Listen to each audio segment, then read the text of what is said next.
I like being on the water, close to the sea.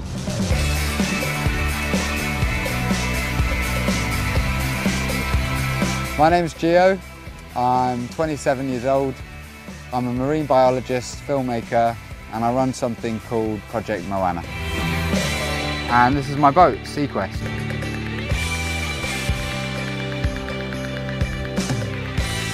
Everything we do is about helping connect people in the sea.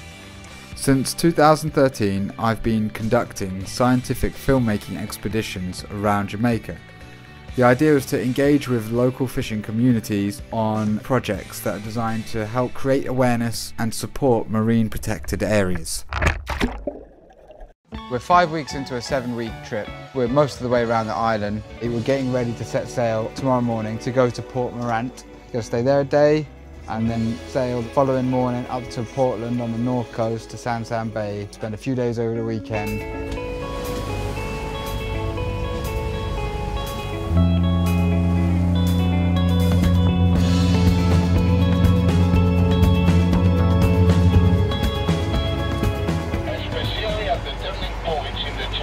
For safety, of course, or in any case that you stay for any reason inside the channel, stay very close to the buoys. Okay, noted, will do. Thank you, have a nice voyage. I'm Amy. I am an animator and a waitress. The reason I wanted to come is because it sounded like an opportunity that I couldn't miss out on. I feel like proper crew. I feel like part of a working boat. You know, when you pull up the anchor and start sailing, it's like, that's a good feeling to get the boat moving and you're part of it. I was excited to be doing something that I'd never done before and to know that this definitely will give me more self-confidence. Yeah, for sure. It means just being like coming out and just showing that I can do something. The sailboat's running perfectly right now because we've got the wind coming from the right direction so that we can sail quick, parallel to the coast in the direction we want. So we're doing 6 knots and the boat's even, steady, sailing smoothly, full sails. It's beautiful. I've always felt, I guess, very close to the sea, very strongly about the sea. That's why I went and studied marine biology. Project Moana is named after the Polynesian word for the sea, which is Moana. The mission is to connect people in the sea. We concentrate on 3 things: ecotourism, media production, and outreach. Diving Deeper was the first documentary that I made. Essentially, it was about overfishing in Jamaica, the extreme struggles that so many people face. So far, we've done 2 funded videos. The first one was commissioned by Chris Blackwell, and it got selected by National Geographic to go up on their website, so that was great. Before I did this, I spent 2 years working offshore, doing wildlife monitoring on seismic exploration ships mainly. The last year I spent 235 days or something out of 365 offshore working. The best thing about it was it paid really well and it allowed me to save, but I hated that job. You couldn't have a social life, couldn't have a relationship. Being on a boat with 50 men is just like being in prison. There's definitely a break in the reef to go through, but I don't know where that is.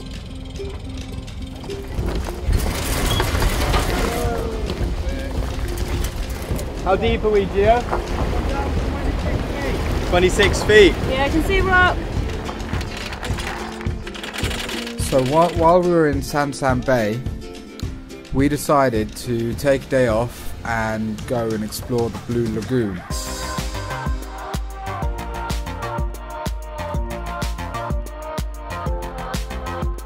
We found Blue Lagoon, which was not too far from our anchorage, about 500 meters.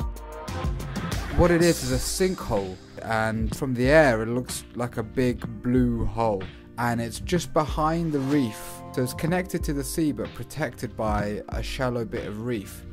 It's about 200 feet deep, and we paddled across and discovered a tree that was hanging over the edge of the Blue Lagoon, and we could jump off that tree knowing that, directly below that tree is 150 feet deep. I'm very much into free diving. My personal record is diving to 120 feet or 40 meters on a single breath. There's also a freshwater spring that feeds the Blue Lagoon, and what it does is create a layer of fresh water on top of the salt water. But what we found is the top layer, the top foot, is freezing cold, and when you look at it, it's almost blurry. However, once you go below what's called the thermocline, is like a boundary layer, and you can literally stick your hand from one edge to the other, and directly underneath it was the warmer seawater. And that same Blue Lagoon was in the 1980 movie of the same name, starring a young Brooke Shields.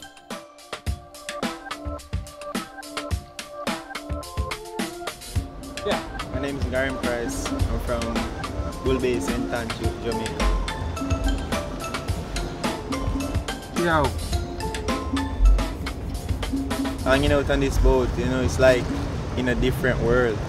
Just exploring, see a lot of new things underneath the water and stuff, you know. It was very great. I wish I could come back again. It was such a great adventure as well. It's like a telescope, like a cannon.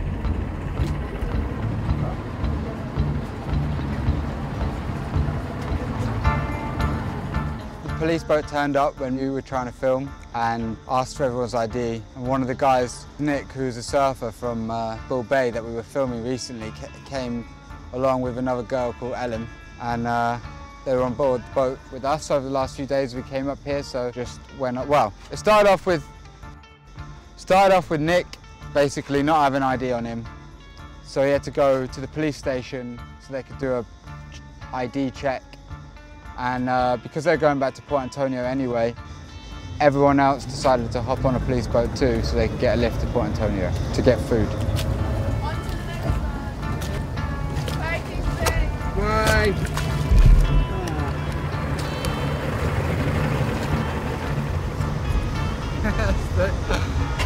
Let's stop filming now.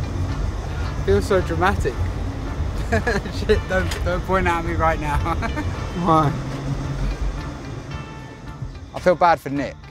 So did you know that they needed to have their ID? Well, yeah, I didn't really warn him as well, so it's kind of my fault.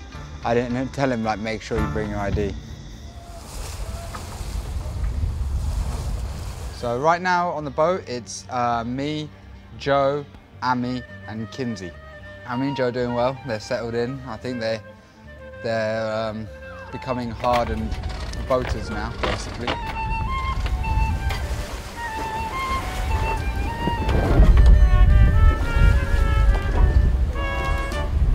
Coming into Port Antonio, we're going to a place called Errol Flynn Marina. Am I turning the key on? Yes, please.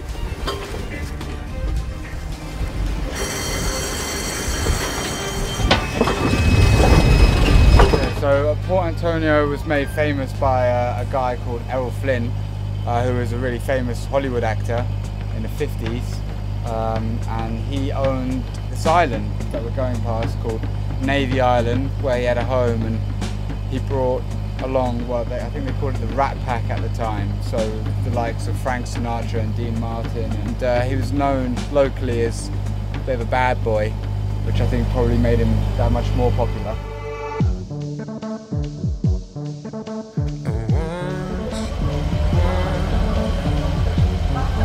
Stern line, and we need a bow line. You can use that beige rope there as the bow line. In Port Antonio, you come in and the marina is very well sheltered, which means the water is always nice and calm and flat, and the boat will stay still. The marina is only a few hundred meters away from the center of town, where you can go to the markets and pick up all kinds of fresh vegetables that they have on offer in Jamaica. Okay, so we've got to pay the marina fees, do the water, get rid of rubbish, try and vacuum clean the boat, clean the toilet, do the provisioning, do the propane, tie the kayak up and shit, recharge stuff, and a general clean.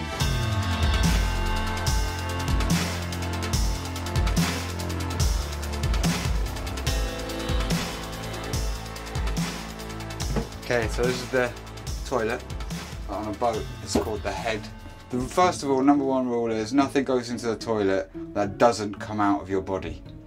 So toilet paper mainly has to go in a bin over here. I've done many new things in the last few weeks.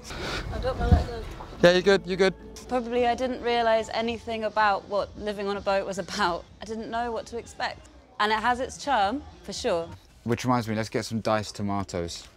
We don't have a lot of that. What canned? Tins of diced tomatoes. The hardest thing about living on the boat is kind of like the endurance of staying it and living on it for 7.5 weeks, because it is tough. Like, it's not a holiday. Well, this is the list. People tell me what they want to do. I really don't want to do food shopping, man. I've done like every food shop. That's fine. I don't mind doing the food shop because I haven't done one yet. Every chore is different and a bit harder than you would be used to. You have to think through living in such small quarters and making sure that you're pulling your weight.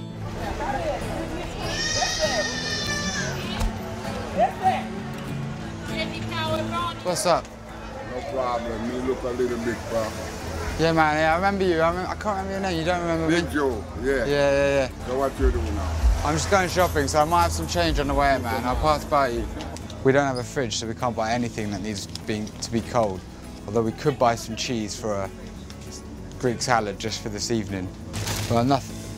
It's difficult to get vegetables because they don't keep very long on a boat without a fridge. More beer. What? More beer? Well, I can't keep them cold. I don't have a fridge. There you go. No problem. Okay, I had a lot of pineapple. This one is for 300. 300? Yeah. Okay. I'm just looking for the right planting.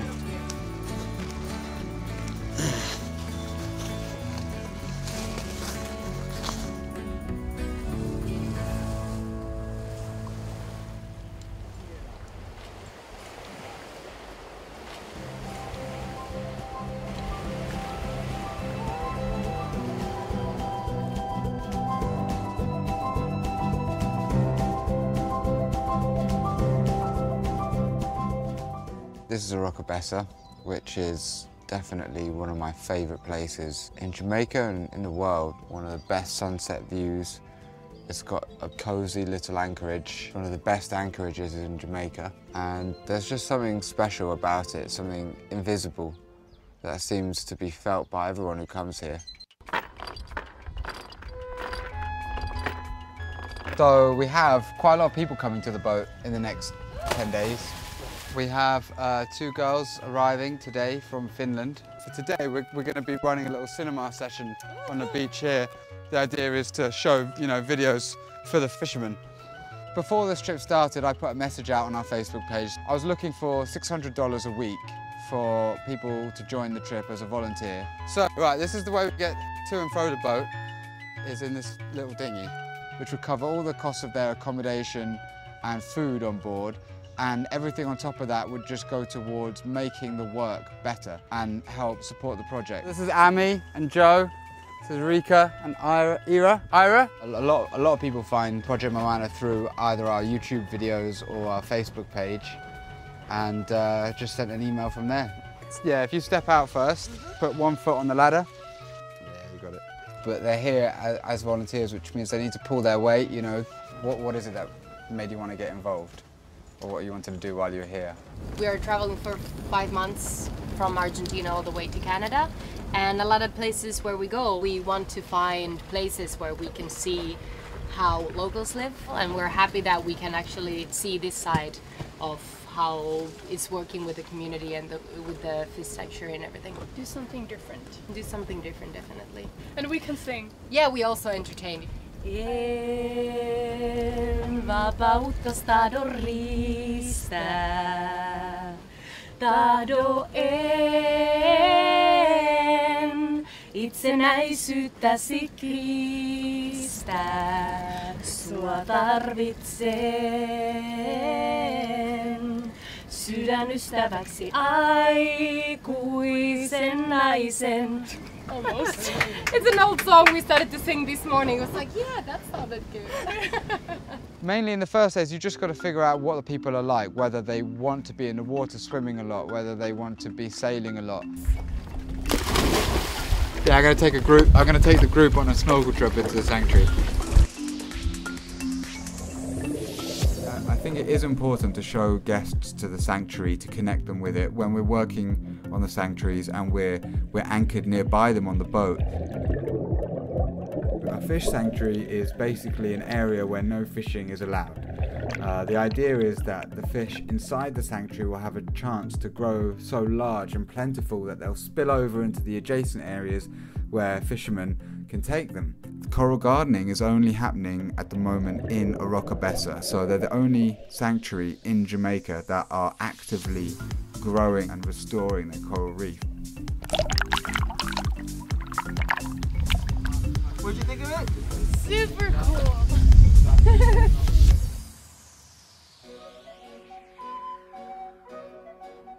We're running a movie screening tonight back on the beach, so we've got to prepare that, we've got to set up the screen and just be there, so it's going to be a really busy night. We're going to play some of our videos, the Project Moana videos, and we're going to play some BBC documentaries as well.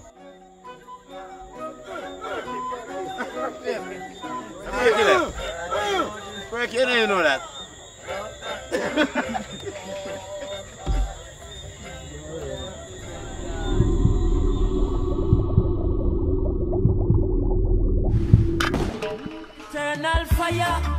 The sanctuary is basically a no fishing zone. The concept being that the fish are going to get so plentiful inside the sanctuary that they're going to need space and they're going to spill over. That's a good thing. My grandson going to know species of fish.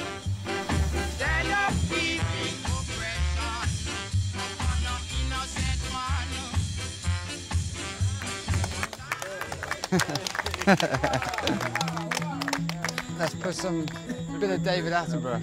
We're screening this documentary about fish on a fish pot, which is used to catch fish.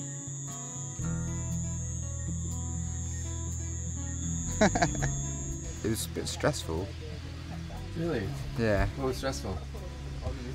I feel very self-conscious when I do things like that because I feel like I'm imposing stuff on people. It's like the cliche artist who is just trying to get people to look at their art, shoving their art in people's faces like, hey, look at this picture I drew, or look at my film, look at my film.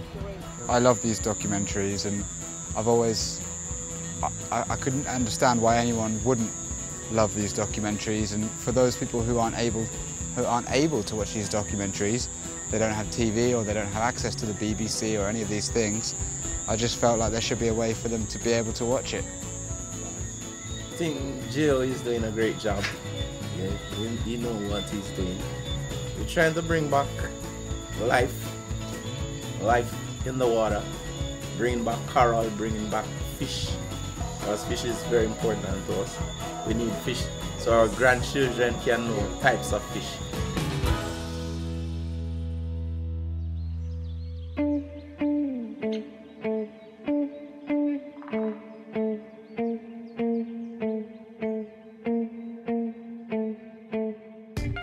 Our slogan with me and my sister for this trip is travel makes you richer. And that's pretty much it. It's the only thing you use money on and it makes you richer. Fun, isn't it? And then you have a lot of souvenirs to take back home over here and in here.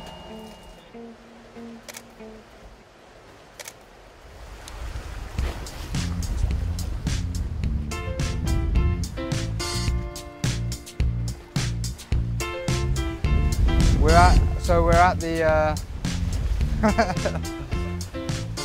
where are we? We're at the private beach of Ian Fleming's villa at Goldeneye right now.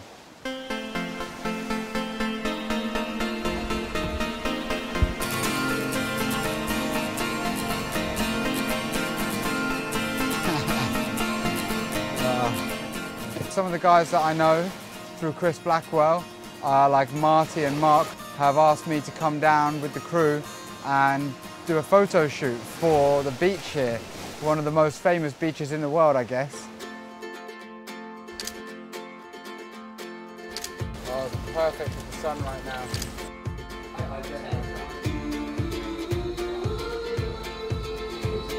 Look at this.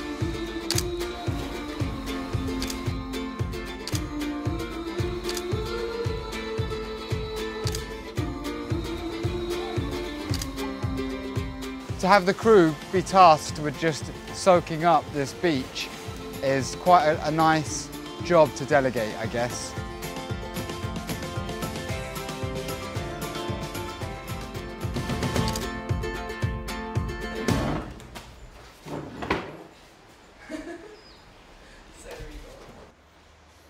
So this is the original desk, apparently, that Ian Fleming used to write all the James Bond novels.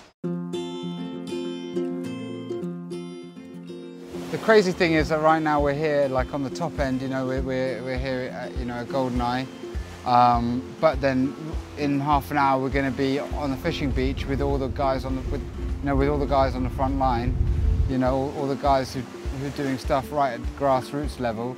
So kind of getting the full spectrum, which is really cool. It feels unique. You caught all of this? Yeah. Oh yeah. So it was a good day.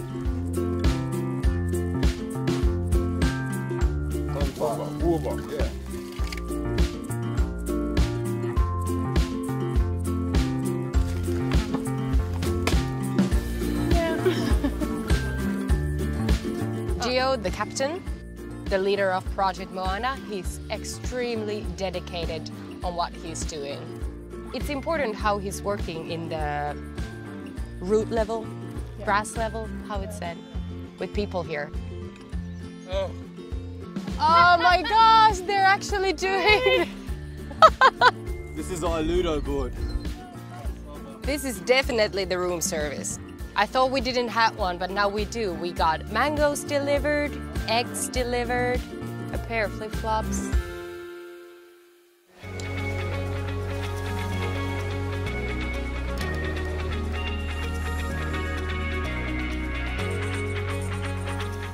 So yeah, the Finns have left now. They left yesterday. We've got a new volunteer who's just arrived from California. His name's Donovan. We're going to spend a few more days here in Arokabessa before sailing back to Montego Bay along the north coast. And then we're back in Montego Bay where we started, where it'd be time to pack the boat down, put it on a mooring, and everyone's going to go home. The next adventure is going to be as soon as possible, really. I have no idea when it's going to be, but it could be September, it could be 6 months from now, it could be a year from now. So we'll see. The thing I like most about this lifestyle is being close to the sea and being in control of your daily activities, being in control of your own life, not being a part of the system.